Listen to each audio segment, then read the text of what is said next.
Hey everybody, welcome to another episode of Whiskey and Wires. I am your somewhat overweight yet still good-looking host, John Bingham, and today I am excited to have with me the bass player extraordinaire, singer extraordinaire, songwriter extraordinaire, Mr. Doug Pinnick.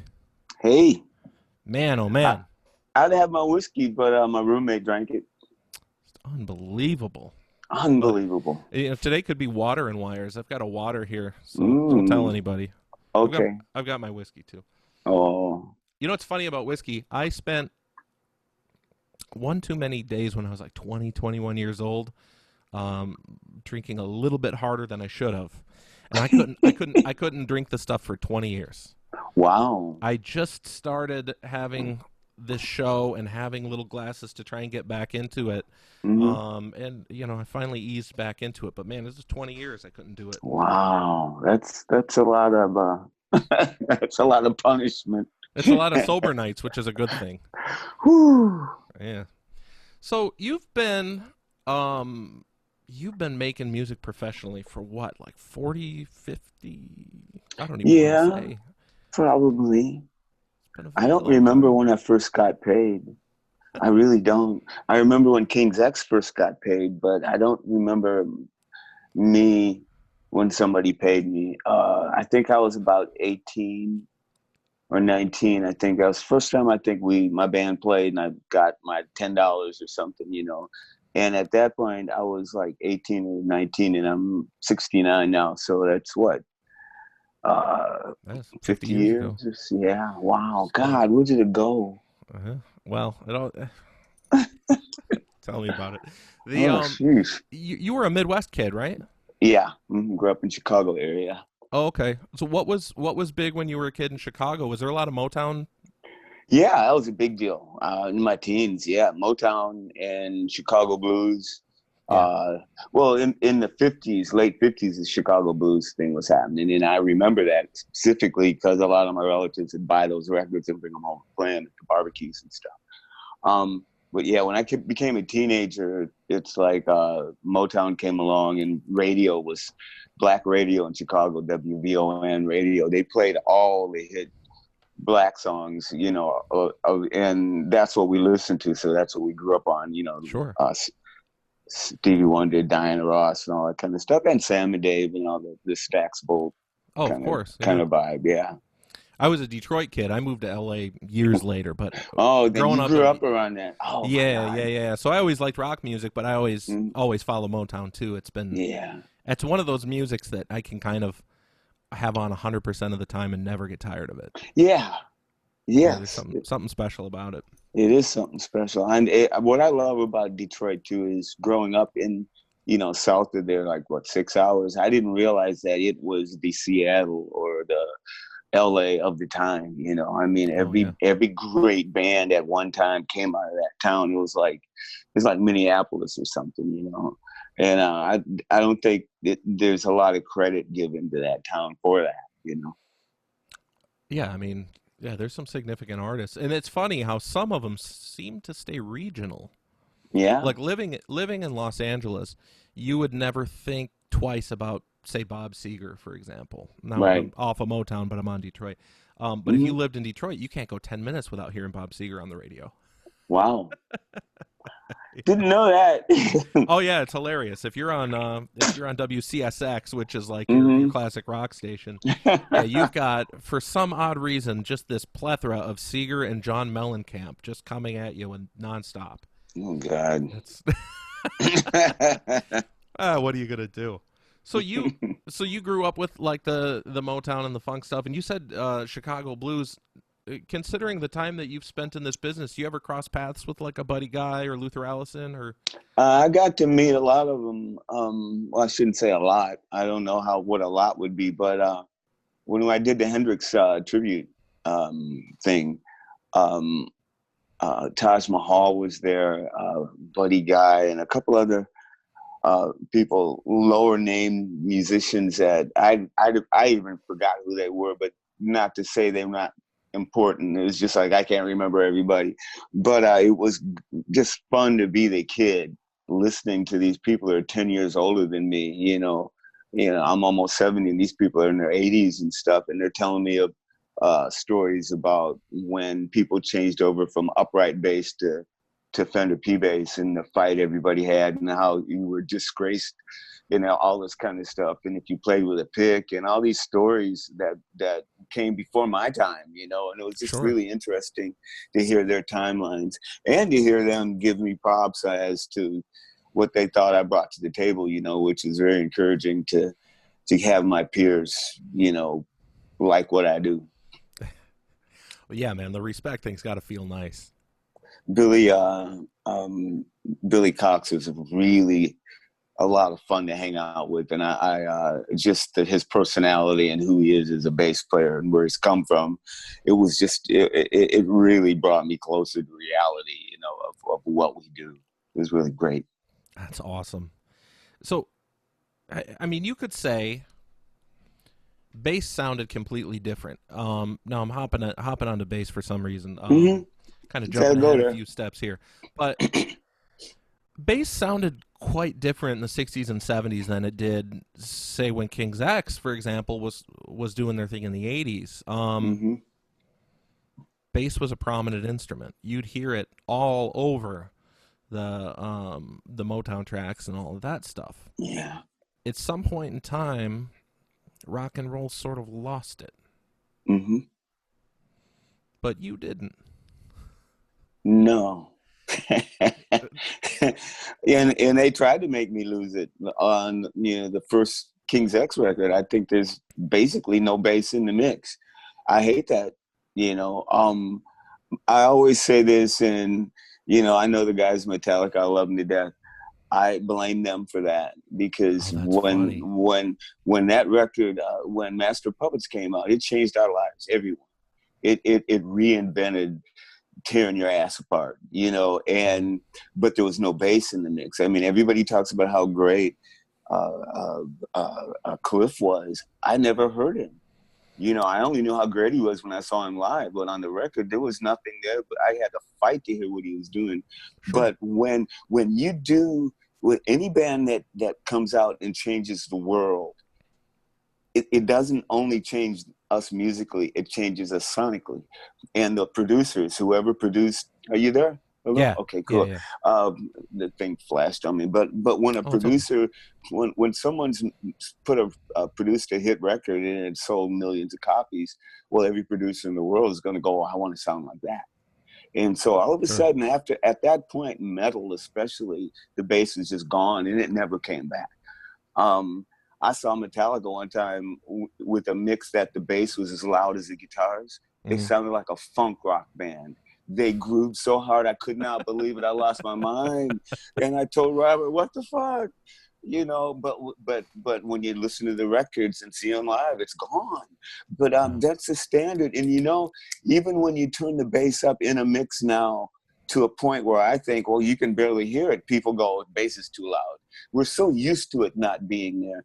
And the problem now, the difference between Motown and rock music nowadays is because in music, generally, when you play a chord, you have the bass and the chords, and they blend together and make a complete chord.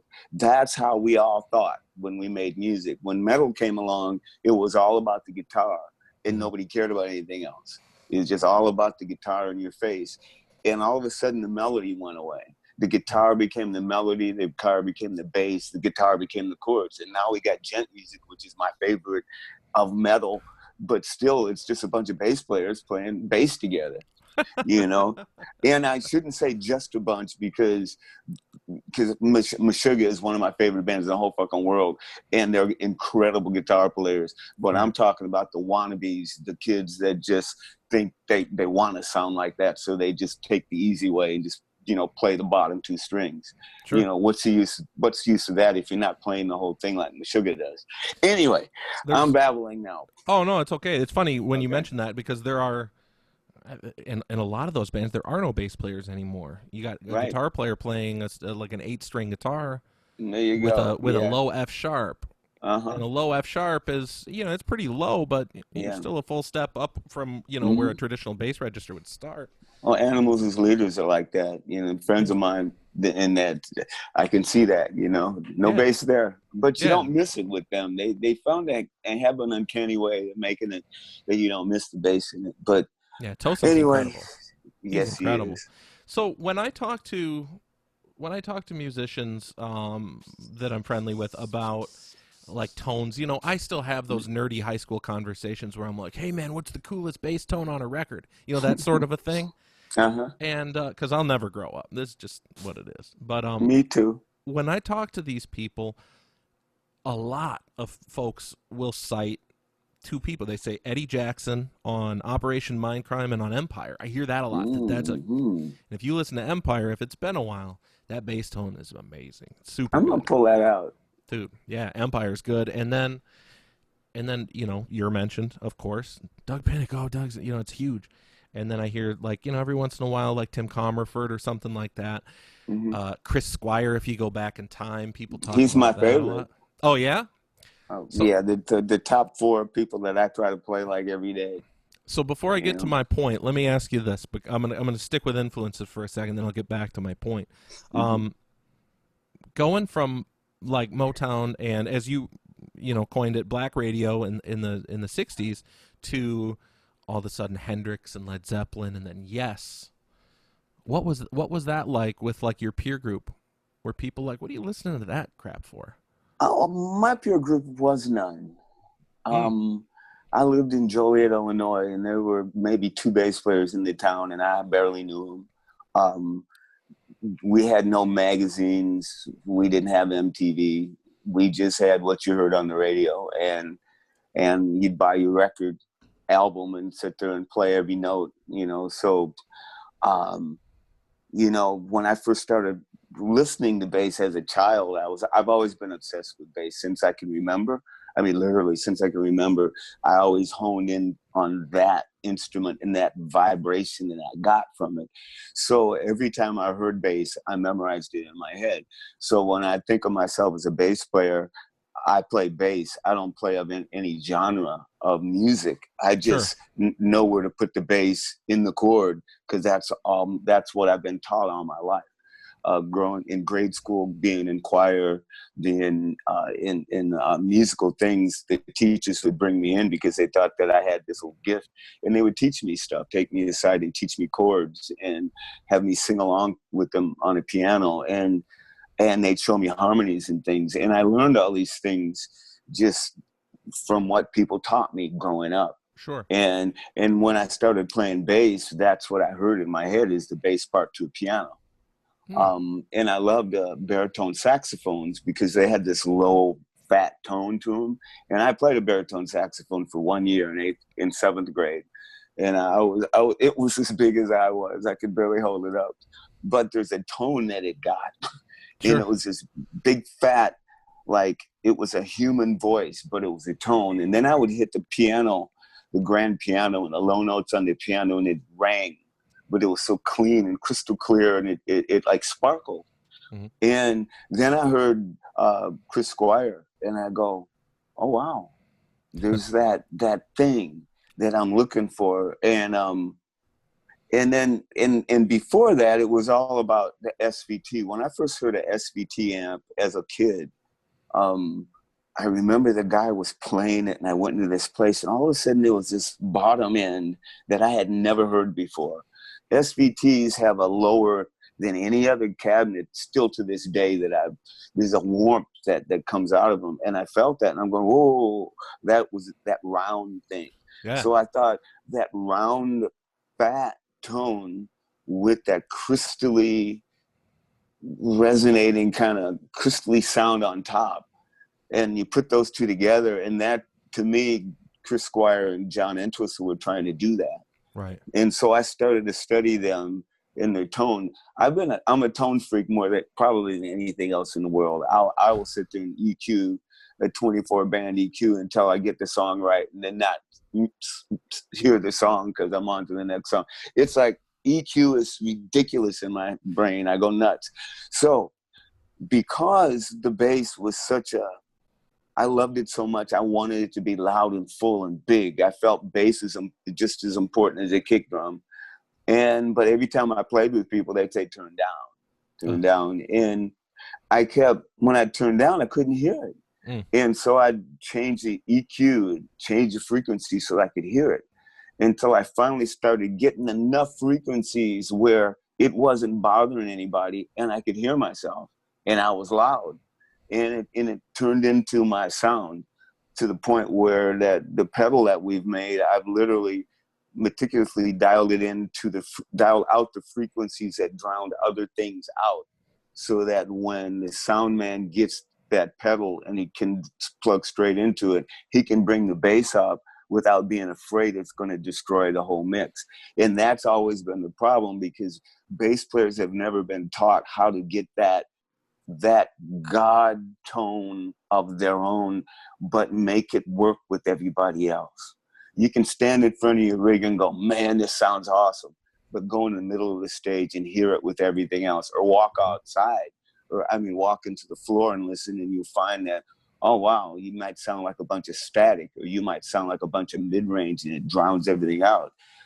Bass is important. You want to feel it, but you have to be able to EQ it so that it doesn't cut everything out. Our bass player called my bass the wraparound bass. He said, Doug, your bass wraps around the band. And I go, yes, that's what it's supposed to. It's like, I want to pound your brains in, but I don't want to take away from the kick drum. I want people to come see a band and hear the kick drum and the bass beat them together simultaneously. And I think that's very important. One without the other, to me, it's not music. I have a hard time going to concerts, and I have a lot of disrespect for a lot of sound men, because they won't even try to put a bass in the mix. Then there's other sound men that, when I hear a sound man that's got the bass in the mix and it's dialed in and it sounds great, I walk up to that guy and go, you're a genius. You're one of us. That's awesome. Yeah. It's one of the biggest problems today. I had a big conversation with Dave Friedman, the amp builder, about rock and roll in the modern age with sound guys. And now, when I saw you guys live, there was plenty of stage volume. It was coming off the stage. Do you also use in-ears when you play live, or are you doing just stage and wedges?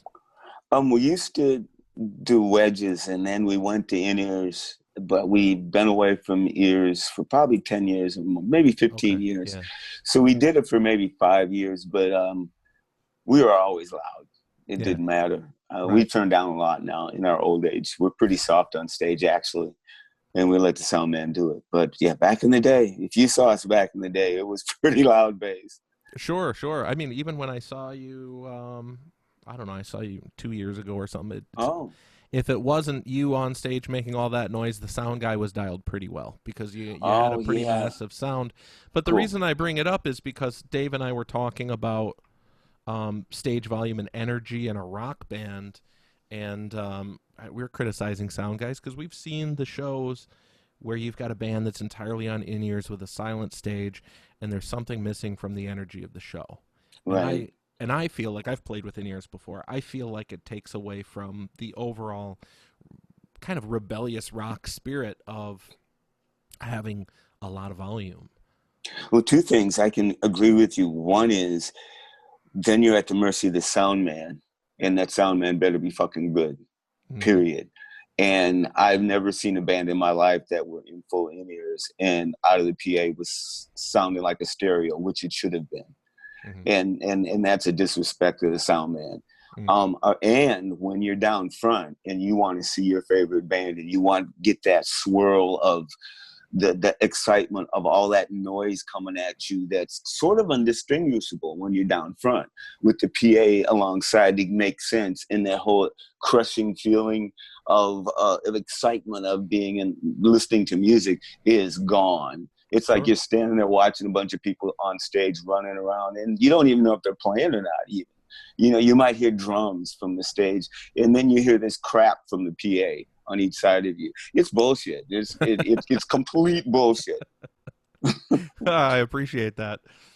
So getting back to my initial point before I took us way off track was okay. So I'm talking about Eddie Jackson and Chris Squire and yourself, and there's one underlying theme that seems consistent in this bass tone, and that is that there's this underlying, almost guitar-like distortion Mm-hmm. I don't know whether it's on top of or it's mixed in with the fundamental bass sound itself, and something about that distortion is really special to a bass tone. Mm-hmm. It is. It's called definition. Mm. It's in, and you know, it doesn't have to be distortion as much as just. I used to say it's like taking a Marshall and turning it on one, and then playing your P bass in it, just enough to get that clarity and that thing, that crystal-y thing. Then you turn the bass up around it, the low end, and you got it. Bass itself doesn't distort very well. Sure. The only way you can make a bass low end distort is to have some mechanism that makes it sound like a Taurus pedal, so it can give you that frequency. You know, it's like I shouldn't say Taurus pedal. What is it? Yeah, strike that, not a Taurus pedal, but a pipe organ. When you hear the low end of a pipe organ, there's the frequencies of it doesn't drown anything out. It just, you hear this warm rumble underneath. That's a tone. It's just about at the bottom of your ear level when it comes to frequencies. And that kind of a rumble is a sonic kind of feeling that the only way I've ever heard that was when I first heard a SVT, a 10 cabinet. It had that vibe to it, and I'm like, whoa, I can hear this. Something's lower than this, and it brought that out. But with a pipe organ, it's lower than that. And SVT made a preamp called SVP Pro. And back in the day when I endorsed them, I had a bunch of them, and there was a saturation knob, it was called. And when I turned the saturation knob, it took the bass and made it vibrate just enough to give it that rumble without it taken away from the low end. And about, I would say, most of the early part of the King's X career, I had that. And that's what I loved the most, because when I hit a low note, the walls shook in a way that had a natural feel, and they stopped making them, and mine blew up and the transformers wouldn't work, and they never made any more, and I couldn't get them. So I've been, you know, I had to deal without it. But it's, so you were talking about distortion on high end and low end.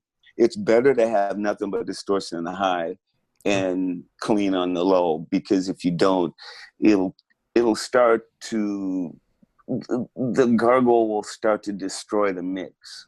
Oh, I understand completely. I mean, even as a guitar player, having too much low in your heavily distorted signal makes everything sound terrible. Yeah. So I totally, unless you're corn and just don't put unless you're corn and just don't put any bass in the mix. I love those guys. Oh man. So you mentioned your pedal earlier. I should tell people Tech 21 is who you're partnered with these days, and you've got, is your amp still in production as well? Yeah, I think they stopped making the amp. They made enough of them, people bought them, and now they've just got a stockpile. So people should go out. Business. People should go out on Reverb and look up the Ultra Bass 1000. That was your amp, and they should buy up what they can. But also now you've got the Tech 21 Doug Bass Distortion, and like you said earlier, you're carving out pockets of EQ, I guess you'd say, to compensate for to leave room for the bass drum and the snare drum and the guitar player, and it's such a novel concept. I kind of love that. So that was cool. That was your idea, I'm assuming. I don't know. That's just what I love to mix. My favorite pastime is to sit in front of the stereo and listen to music, and give me tracks, and I'll just mix all day and all night and all day and all night. I just love mixing. I love to manipulate the frequencies so that everything can be heard so crystal clear in a mix that you're astounded. And I'm not saying someone else is. I just want to make it that good. That's what's in my head. I don't know if I've ever done that before, but I'm trying to. You know, sure. Black the Sky on the Dogman record is one of my favorite sonically mixed songs ever. The clarity is scary. Brendan O'Brien is amazing, and that's, you know, he's my standard when it comes. I put that song on every time I EQ anything. So Dogman's so good. Thanks. But it was a big departure from the first four. Yeah. Big departure. The sound, Ty's sound completely changed. Yeah, he got rectifiers. Boogie came Right. along and says, "Hey man, want some guitars?" He goes, "Yeah."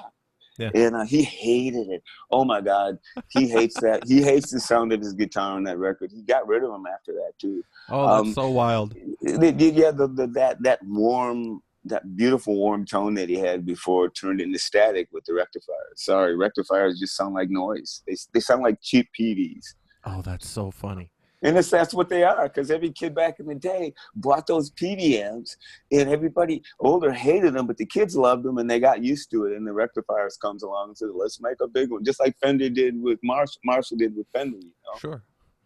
Can I ask you some King's X related stuff? Yeah, now go that for we're it. talking about it. All right. So we're off into it now. so the first four records had a certain vibe and a certain positivity to them. Mm-hmm.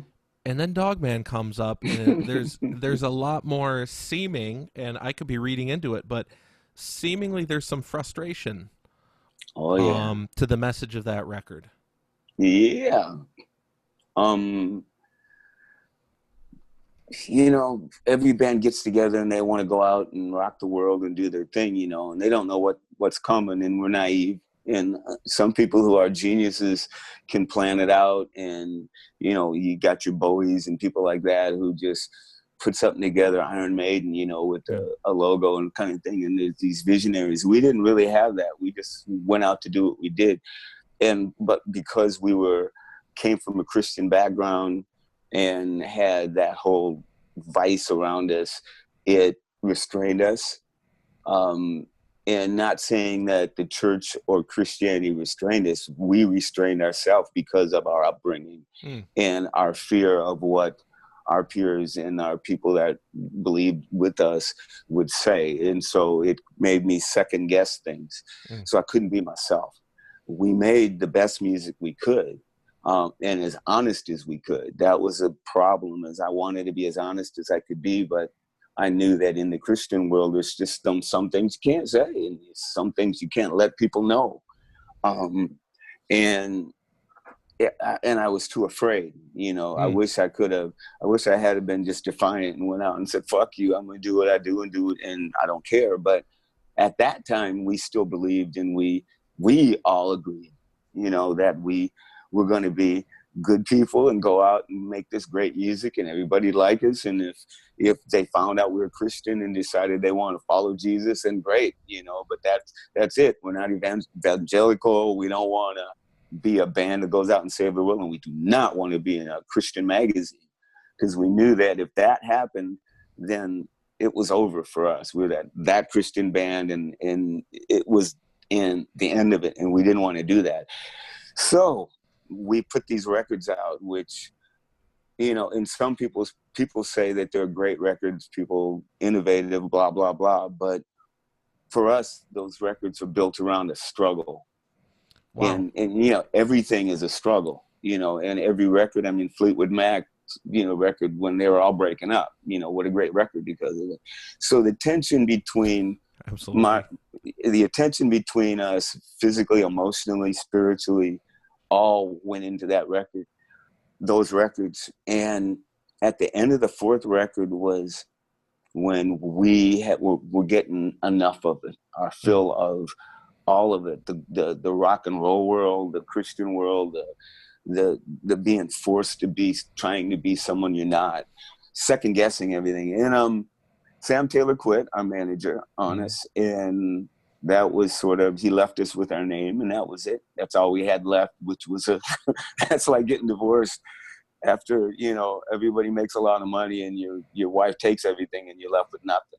Sure. You know, that, and so we're pretty angry about that. We're angry at believing people when they bullshitted us and stuff. And I think Jerry was going through divorce. Wow. I think there was a lot of stuff going on in our lives. I was probably at the bottom of my depression. I think I had gotten down to 125 pounds because I was so stressed out over everything that I wasn't eating and wasn't. And so I wrote, we all made Dogman, but my share of Dogman was me pouring my heart into these songs. And I was a bit angry because we had put out these wimpy sounding records sonically, which is very important to me. And then all of a sudden, Alice in Chains and Soundgarden and, bands like that are putting these records out that are doing something similar to us in a powerful way, like we are live. And I thought, we don't sound like these records. I mean, we do sound like these records, but we sound 10 times bigger, and so when Sam left, we had no producer and that he did everything. He was gone. So I felt relieved and go, now we can get a producer that sonically can bring us into the 90s the way I would love it to be. And so they asked us, Atlantic said, who do you want to produce a record? And I, of course, said Brendan O'Brien. I mean, we all did. Yeah. And because Brendan, when we made the first record, when we first made the first King's X record, I remember hearing this album by something of Reality. I forgot their name, but it was a rock band. I'm familiar with it. And hang on, let me get my thoughts. And I heard this record. It was like 88, when right before our record was coming out, and we were mixing our record at the time. And I put the record on in my car, and it was had this clarity. It was fat. It sounded like a Rick Rubin, Brendan O'Brien mix back before anybody knew who they were. Sure. And I listened to this, and I'm going, now, this is what I want us to sound like. I brought it in, and I said, Sam, can we get the drums to sound like this? Well, they sound like John Bonham. That there was room. Everything had air. It was fat.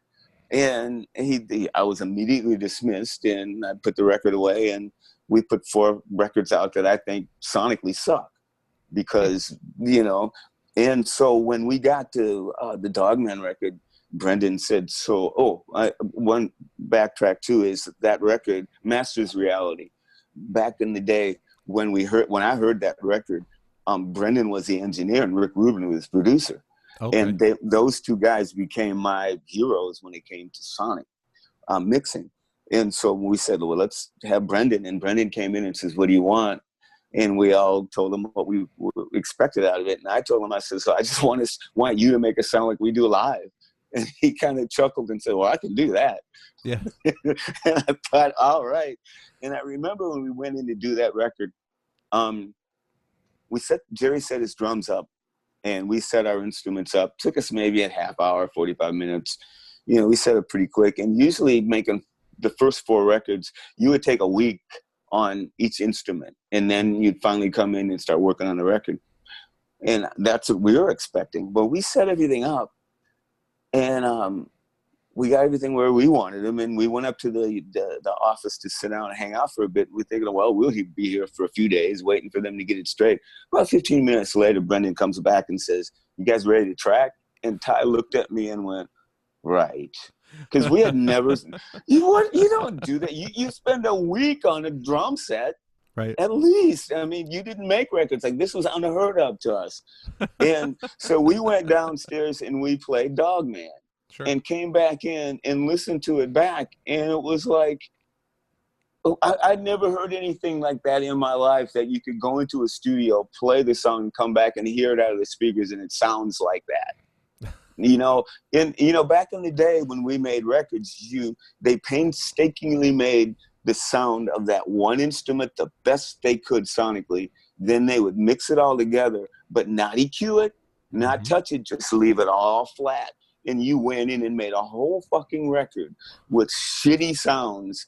And everybody's going, oh man, that kick drum sounds so good. I can't wait till it's mixed. And then we put our heart in everything. And then somebody goes and mixes it. And then we come back and hear it for what it is. That was the old days. Nowadays, you lay that down the first time and you're hearing it back like it sounds. And I didn't know what to think. So I remember that record is very exciting. That's awesome. Every day we'd leave home, we'd leave the studio with a little cassette to put in the ghetto blaster and just rock out. I remember me and Jerry would sit there. I remember Human Behavior was playing, and there was no vocals on it at the time. And I remember we were listening to it on this Ghetto Blaster, and at the end of it, I just looked at Jerry and went, God, that's so heavy. I hope people like this. I said, whoa. It was the one time probably in my life that's one record that I was like, couldn't wait till people heard that, because I knew that record sonically was going to stomp them. Whether the songs were good or not, I didn't know, but sonically, and it did. You know, it made people's heads turn. We were lucky. So that, yeah, I mean, that's funny how that did get so much heavier, because you know, one thing a lot of people would say about King's X is like, boy, we've never heard a band that's got these amazing like Beatles-esque harmonies mixed in with this drop-tuned prog rock, and then you took it like a whole level further with Dogman to where you still have the Beatles-esque harmonies. I listened to a song like Shoes, for example. Mm. I mean, you got this a cappella beginning, and then all of a sudden, chunk, chunk, chunk. It's like, what? Dude, there's nobody out there that does what you guys do. It was awesome. It was such Thanks. a cool thing. And working with Brendan O'Brien was such a good decision. Oh, yeah. One thing that I notice in your live shows, and then if you listen to like the live record, or not the live, well, yeah, live records, or the best of, where you've got the live version of Over Your Head, is that you take the opportunity live with Over Your Head to kind of go off on, you know, whatever particular injustice or whatever you want to call it, you feel like doing on a given tour. Was that something that you did before having that Dogman, that freedom, so to say? Were you doing that in the first 4 records as well? Yeah. Oh, okay.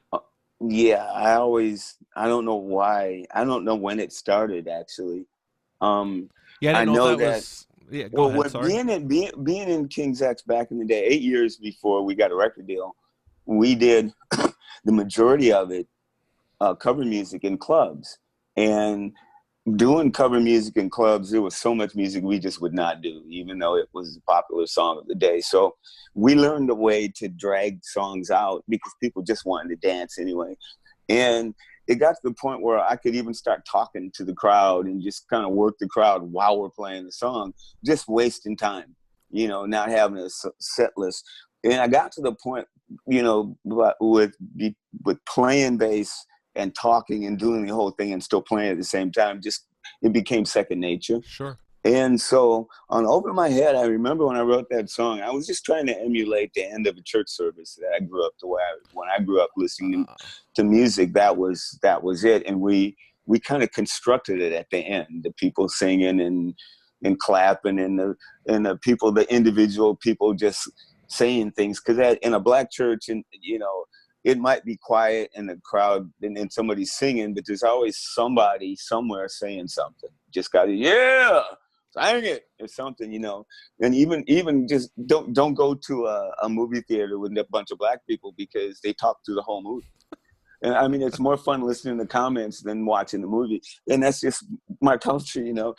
So I wanted to kind of emulate a lot of that in that song, which we did.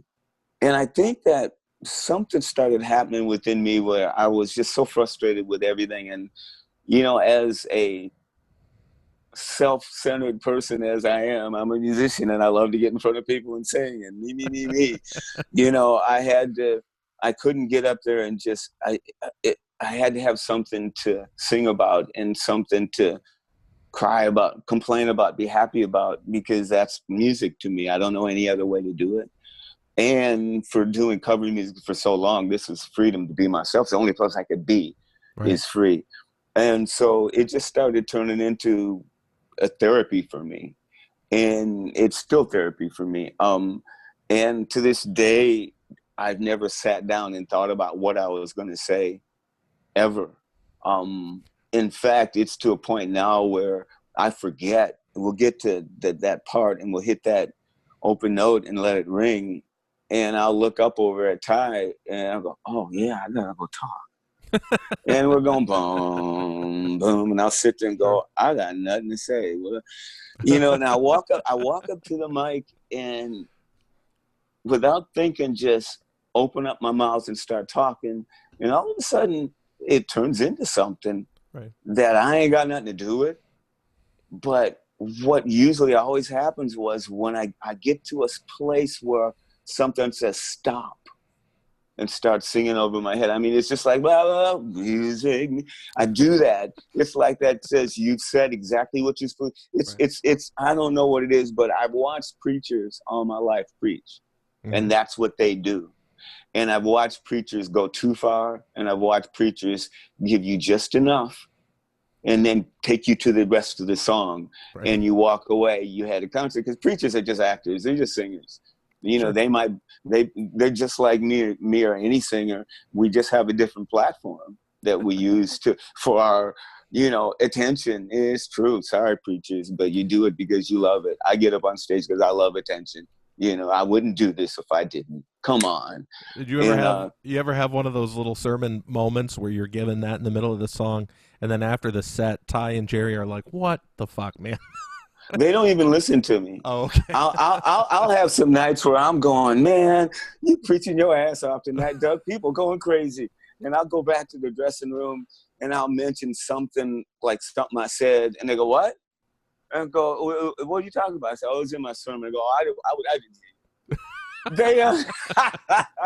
They don't listen. Nope, none of us listen. We play so well with each other that we hear each other in spirit and in mental telepathy. But when it comes to just anything else, we ain't hearing each other at all. We've been playing together for way too long. Sure. So, I mean, it's family at this point, yeah. These are things I like to explain to people, because a lot of people don't understand what being in a band is. It's like being married. You have to learn new ways to have sex. I ain't never been married, but I'm just trying to liken it to something that you spend your most intimate times with for 40 years. Who do we live with longer like that than anybody else in the world? A musician. It's like, not even family, Yeah, it's bigger. It's amazing. So you've been now past Kings. I mean, you guys have. Well, I should say after Dogman, obviously you have Ear Candy and Ogre Tones and 15 or XV. Is it 15 or XV? Yeah, we don't know. I remember when we were going to name that record. It's always not your 15th record. No, I think my dumb ass, I have dyslexia and I don't pay attention to things. And so I just spew out things trying to get the point across. And I said, let's just name it 15, or how many records we got out. And I remember Jerry said, I think we got 14. And then somebody said, maybe it's 15. And then somebody counted them. And then I remember that, if you want to call the best of a proper record or not. So it'll be 14 or 15. And we couldn't decide. And so somebody just said, let's just name it 15. Who cares? And we went, yeah, it's not a 15th record, but it's called 15. That's funny. And that's what we left it. I remember, I think I said, let's put it in the hieroglyphics of that way. So it's just a XV. That's and funny. Our album covers are always us just having fun. I wish we could have stuck with something. Like Sam Taylor did want us to stick with this guy that did the Nassau paintings for all of our albums, but he did the first 2 records, and then another friend of ours did the second 2.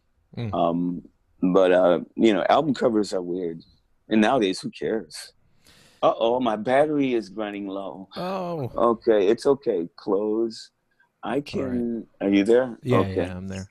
So, how did KXM come about? Because that's another project that shouldn't be as good as it is. It's awesome. You guys sound killer. How did that arise? Like you and George and Ray. Ray, I've known Ray and I've known George for a long, long time. The good thing about being in King's X is because so many musicians like King's X, I've gotten a chance to just hang out and meet everybody just about, and it's really, really, really great. So Ray used to come see King's X play all all the time, and he'd fly to different towns even to see us back in the day before he was even with David Lee Roth. And he'd always hang out after and always catch me right at the end, and we just chat for a bit. He said he played drums, and he always said, if you ever need a drummer for your solo stuff, let me know. He always said that, and I go, okay. Oh, And so cool. through the years, after seeing him over and over and over again, I'd come out to LA, and we always stayed in touch. And he said, "Oh, you're in town?" I go, "Yeah." He says, "Come on over to my kid's birthday party, his 1-year birthday party." And I went over there, and George Lynch was there. And I had met George a couple times just in passing, at like at a gig or a party or something, but we never talked. And Ray says, "Dude, we got a drum room. I got a drum room here. We should work on some music. Just do something." Sure. And George says, "Yeah, let's do that." And so I go, "Wow, yeah." Everybody says that. We always say, let's do something together, but it always takes that one person to make that go at it. And within about a month, I remember George calls both of us up and says, "Hey man, want to do a record?" And we go, "What?" And he goes, "Yeah, I got this place already rented out. Let's go do it." And we go, "What?" He says, "What are you doing next week?" And we go, "Well, we're free." And I mean, it was that quick. And so we take off up in the mountains to this house that he had rented for us, and got the Wizard to make the record that works with all his Lynch Mob stuff. And we went in there in 12 days, made a record. That was the first record. And impressive. The cool thing about it was, I don't know who came up with it or why, but we just decided that we're going to make a record that nobody tells each other what to do. Everybody just plays their part. We trust each other. We all been doing this for too long. Let's just put our own heart into our part. Wow. And if we do that, it should be a great song. Thanks. Dude, there's nobody. That's so cool. Well, as a result of it, listening to this record for me is the only band that I can sit and listen to and enjoy it, because I had nothing to do with anything that they were doing. Not a fucking thing. That's funny. It's how do I say it? This is going to come across sounding crappy, and it's not intended to be, but it's just one of those things. You don't expect artists who've been around for 30, 40 years to light you up with a piece of work. You just don't expect it. But then I remember hearing Stars and Rescue Me off of that first record and kind of going, what? These guys are amazing. And so, I go out and I buy the record, and I've followed it since. But, it's such a surprise that somebody can match you so many years later and do something that's that fresh and that different. I think in an age where there's not very many rock bands out playing or making records, those records are good records, in the pile of good records. I think that I'm proud of those records, because it's like, I mean, it's retro, We're not doing anything innovative. We're just doing all our influences that we did before. But I think we learned so much from that era that we found all the good things and tried to make records that emulated all that stuff that we loved, And if you've been playing music long enough, you finally realize what you like and what you don't, what works and what doesn't, and what you're good at and what you ain't. And when you do that, all of a sudden you don't have to take after take. When I sing tracks now, I'll sing the track 2 or 3 times and want to go back and do 20 more like I used to do. And now I listen to the 3 tracks and I go, what's wrong with these tracks? And I go, well, nothing. Well, why do you want to do it again? Well, I can do it better. Well, what's better? What do you mean? What is wrong? Find something wrong with this. And I go, wow. And I'll leave it, and I'll get used to it, and I go, oh, wow, that's a good track. But awesome. We have to step outside ourselves, and we're musicians, and we are so self-centered that the hardest thing for us to do is step outside of ourselves, especially when everybody else is telling you who you are. So maybe that's the thing about why there are bands that have been around for 100 years that are once again making good records, because I would say not only this, but God, the last 2 Anthrax records that have come out better than anything they've done in the I remember putting both of those on and go, whoa! Yeah, it's like, where did that come from? Yeah, unbelievable stuff. So, and I'm hearing that from a bunch of guys. Richie Kotzen's last project was excellent. Dude, talking about soul, Richie. That guy can sing. We did a duet together. Boy, yeah, I know. Never sing with him again. He out-sings me.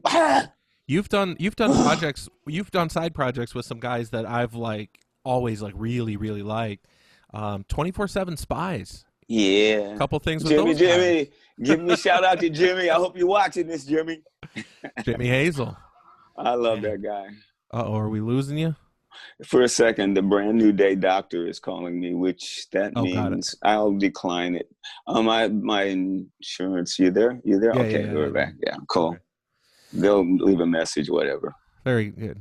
So yeah, 24/7 Spies. What was that like? You just know those guys from the business? Yeah. Being a black musician and being a really large minority in rock music, we all know who each other is. I mean, everybody. I mean, Prince knew who King Zux was in the first record. You know, anybody black in a band, you're black if you play rock, you know, your ears to the ground. The phone calls start ringing. Oh, he's got brothers in that band, you know, because it's very important to us. And so and when the funny thing about brothers is that black people, musicians that is we are such a minority that as soon as we meet each other, we're immediately friends. Oh, We're that's funny. family. There's no who are you, let's get to know you, back off for a second. You're in the family. You're part of the, you're like Tracy said, you're at the party that you can't come to. You know, and he says that in a way because, you know, he feels like rock music went off and black people didn't get their due, but I just feel that black people just didn't step up to the plate. And, you know, I'll argue with a lot of black people about that, but, you know, it ain't that white people took our music away. It's like we didn't step up to the plate. Prince did great. Hendrix did great. They were black. They stood the test of time. Why do you blame white musicians because you didn't have your due? I mean, people ask that about me is, you know, it's because you're black, you didn't make it. And I'm going, I just didn't bring it the way I needed to. That's just, I mean, what else you gonna say? How else you gonna, what other logical answer can you give? You can blame a record company, you can blame society, you can blame everybody, but at the end of the day, you only can blame yourself. And it's a fool that can't do that. Oops. Interesting. Interesting. No, it's all good. I'm preaching again. No, it's okay. Yeah,